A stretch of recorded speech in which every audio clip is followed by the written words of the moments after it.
Yes, let's see. Okay, now it works. Hello, good morning. Um, yeah, happy to see that there is actually a lot more people than I expected. I had high hopes of 5 to 7 people, and even then, mostly just looking for a place to sit and trying to kill some time between visiting the booth. So thank you for joining.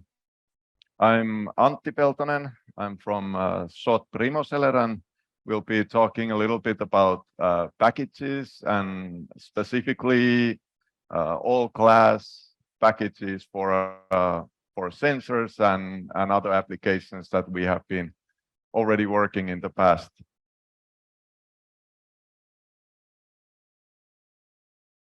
So the presentation itself, I'll be talking a little bit about our mother company, SHOT AG, and then Primoseller, which is a small subsidiary that I'm from, and then shortly mention the benefits of glass as a material for packaging purposes, and this concept of using glass layers as building blocks to create functional packaging for any device. Our main technology is then the glass microbonding, which allows us to attach these layers together. And there's some test results and other mechanical properties for glass packages that we have tested and tried out. And in the end, go through some conclusions. What does all of this mean? So SHOT is not a stock exchange company at all, but instead it's owned by a foundation, and it's SHOT AG, and then our sister company called Zeiss AG that is also presenting here and heavily involved with the optical world in Europe and around the world as well.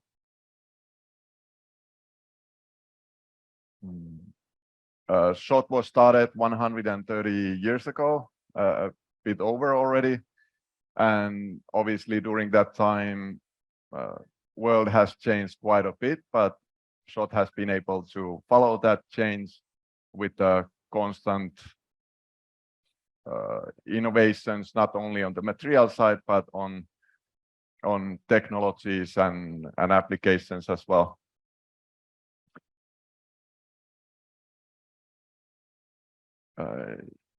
It's very likely that most of you already have been in contact with some of the SHOT products. So either your breakfast might have been manufactured or cooked on a SHOT cooking top.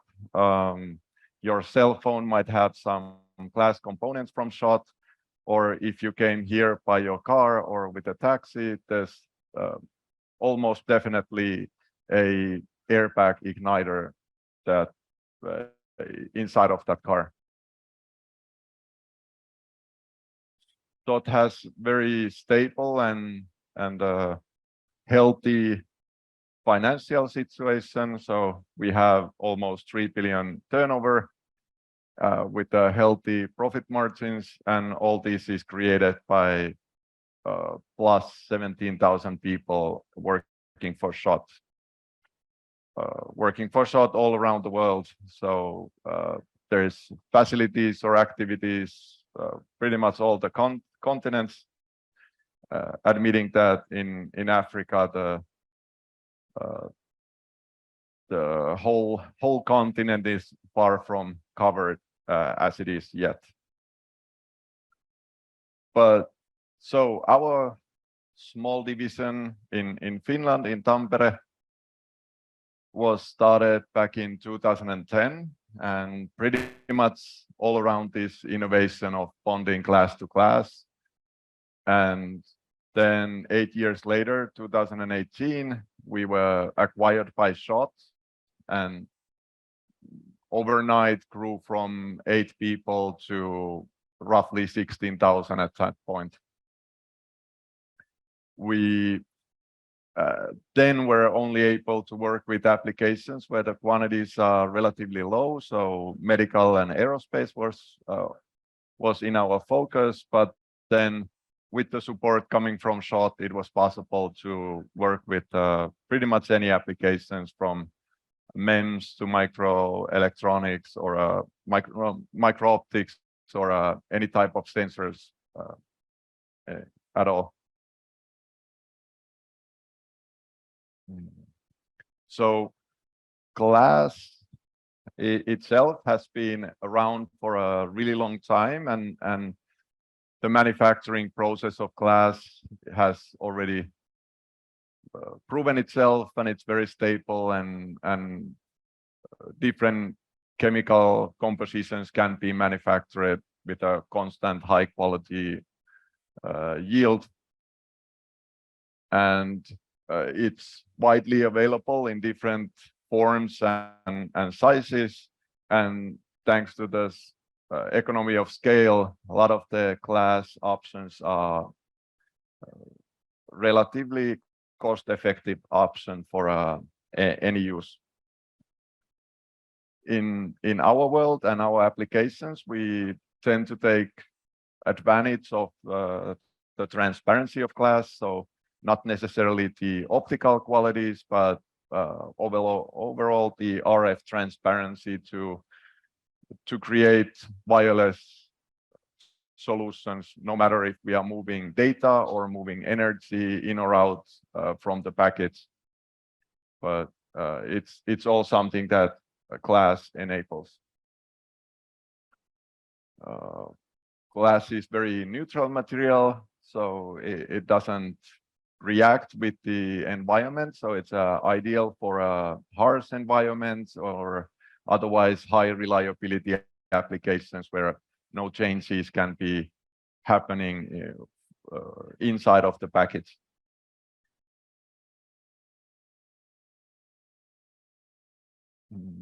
And since glass itself has been around for so long time, there's always also different processes that are widely available. So no matter which one of these would be useful in your application, it's very likely that there is a suitable supplier nearby, and so there's big number of those suppliers, and all of those suppliers are at the same time pushing the innovations forward and developing their own processes closer and closer to the boundaries of physics itself, and so there's a big push for development in that side as well. Of course, glass is already being used in wide range of sensors, but at least it seems that not many of the benefits or possibilities of glass is being truly explored yet, and that's something that we would be more than happy to help with. And so in principle, we could take these glass wafers with different functionalities, meaning it can be on the left side, there's a list of just a plain glass, edge glass, Flexinity spacer glass, Hermes DGV glass, structured glass, coated glass, metallized glass, and all these could be seen as building blocks and then combined to create different kind of packages for whatever device. So here on the top, the three first ones are quite basic and simple, made out of 2 or 3 layers. And then on the second row, there is something maybe more exotic and more demanding. And then the last one is pretty much just of a concept. The first 2 rows are something that we are already manufacturing or have manufactured for our customers. And the last one is then more creative and something that the industry could be used as sometime in the future. all these layers and wafers obviously need to be then stacked and bonded together. And luckily, we now have a solution to that as well. So this is the glass microbonding that I mentioned earlier, which is our made in Finland technology that we are expanding to cover sensors as well. So it's a laser-assisted process that allows us to actually melt the layers together, but only at the interface. And by doing so, the amount of energy or heat affected zone is extremely small. And actually inside of the cavity, there's no temperature change at all. So there's no risk of damaging even most sensitive devices or coatings on any of the layers.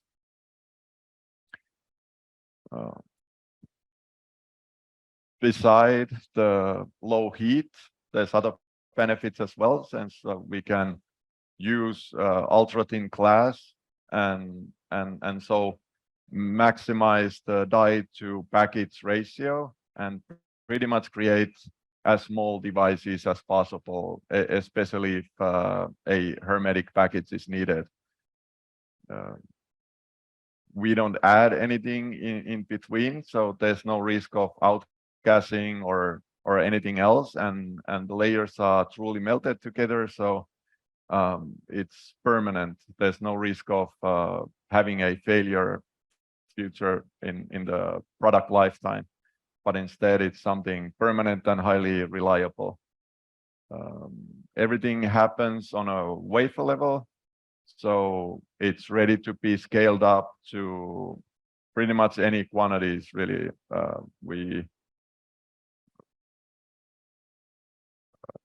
The process itself is simply, well, relatively simple. So we have those building blocks, different layers, and after alignment, we use our bonding method to bond everything together and create permanent bond. Then the stack itself is diced, and in the end, we have hundreds or even thousands of devices in a ready hermetic packages. And when we process as much as possible on a wafer level, we can get highly repeatable process, but also minimize the price per device, and so really take benefit of the wafer level manufacturing. I know that I'll be talking mostly about all glass solutions, but since we are launching here in this very trade show a new product called Cavity Cap. So it's a combination of our technology and other shot technology called Flexinity. So when combining these two technologies, we can have a lid and a glass frame to create the cavity space. And this can be done for pretty much any shot glass types when needed. And we can also coat the lid even on both sides to really maximize the optical performance of the cap. The size of the device is then customer, so it's a custom-made solution in that sense based on the customer requirements. That in this example we have a D263, but as I mentioned, it can be done for other glass types as well. And again, it's taking benefits of our low heat bonding technology as those all glass solutions as well. And since this bonding seems to be kind of the key technology or a key component with all of these structures and solutions that I have mentioned, because if we would have to use something else. Either we would add heat into the mix and maybe destroy something, or we might have to add some other material, and then it wouldn't be hermetic anymore, or it would lose the chemical or thermal stability that can be reached when using all glass structure. So we wanted to test out this bonding and more precisely the mechanical shear strength of it, and immediately faced one issue, because we noticed that it's actually the glass itself that breaks first, and so even with the small amount of bond line, already the bond line became so strong that we ended up breaking the glass. So we had to modify the ISO test standards slightly, and instead made these square pieces of Poroflow 33 glass to get closer actually to devices that we are manufacturing from a form and size point of view, but also it allowed us to make a big number of samples from a single wafer to get more reliable data. So we had these crossings made 4 lines, 8 lines, and 12 lines, meaning 20 millimeters of bond line for the 2 layers, and 40 millimeters, and then 60 millimeters. And the results are quite conclusive, and from the chart we can easily see that already with the 20 millimeter of bond line, we get values that are higher than the base material itself, and even more so when going up to 60 millimeters. And while obviously we have strict NDAs with all of our customers, and we can't really go into the tests or results that they have achieved, we also made a project with the European Space Agency to get some public data. Being a public instance, ESA allows to share all the test results that they have, and also their requirements for any package is obviously quite demanding as well.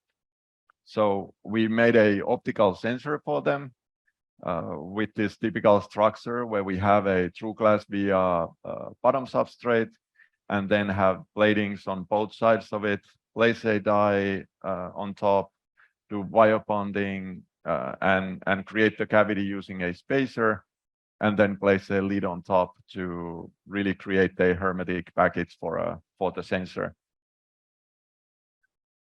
And with this package, we sent all the samples or packages to ESA, and they had quite extensive test campaign. I won't be going into details what all these MIL standards and whatnot really mean, but I can share this slide and actually the whole presentation to anybody who wants to check this more in detail. But maybe the point with this slide or case study is that after all these tests, temp cycling, glass tracking, everything, the hermeticity level that was achieved, meaning 10-12 level, it was still even the limit of the test. So no leakage at all was detected even at that rate.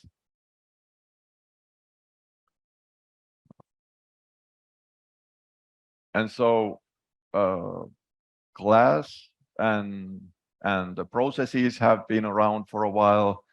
They have been developing quite rapidly, especially lately when there's more and more applications where glass has been found suitable. And so when combining with this approach of considering glass wafers as building blocks, there's a wide range of packaging and 3D approach that could be beneficial for a sensor industry.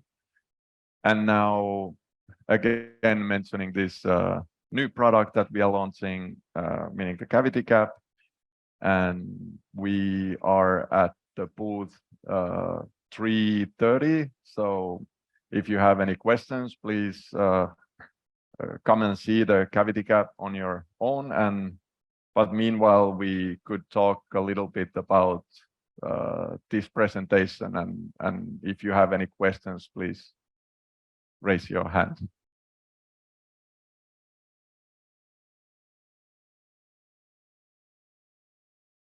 Yes. It's roughly 20 microns or so. Yes.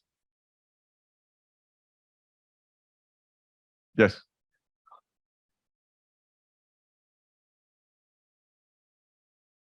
Sorry?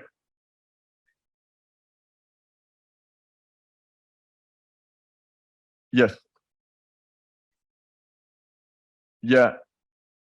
Yes. Well, we have, but it has been done by our customers, so we don't have results that we could share. But in principle, even the softening point of glass, it's much higher. So it will not have an impact at that point yet.